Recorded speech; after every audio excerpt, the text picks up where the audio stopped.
આપણે મગની દાળના, ચણાની દાળના દાળવડા તો બનાવતા જ હોઈએ છીએ, પણ મસૂરની દાળના દાળવડા પણ એટલા સરસ લાગે છે.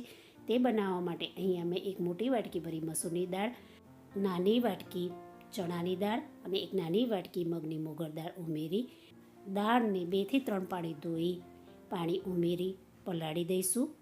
1 કલાક સુધી દાળને પલાળવા દઈશું. દાળ પલળીને તૈયાર થઈ જાય ત્યારે તેને પાણીમાંથી નિતારી મિક્સર જારમાં લઈ લઈશું. તેમાં લીલા મરચાં, લસણ, આદું, સ્વાદ અનુસાર મીઠું ઉમેરી ક્રશ કરી લઈશું. દાળને અહીંયા થોડી કરકરી પીસવી. દાળ પીસાઈને તૈયાર થઈ જાય ત્યારે તેને એક બાઉલમાં કાઢી લઈશું. લીલા ધાણા, તલ, અજમો મિલાવી બરોબર ફેણી લઈશું. ખીરાને ફેણવું બહુ જરૂરી છે. એકદમ હલકું અને લાઇટ થઈ જાય ત્યારે ગરમ તેલમાં આપણે દાળવડા ઉતારી લઈશું. દાળવડા લાઇટ ગોલ્ડન કલરના થાય ત્યાં સુધી તળી લઈશું.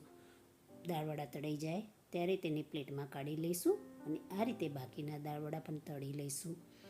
દાળવડાને આપણે સાતળેલી ડુંગળી અને તળેલા મરચાં સાથે સર્વ કરીશું. આ દાળવડાની રેસીપી એકવાર જરૂર ટ્રાય કરવા જેવી છે. સરસ લાગે છે.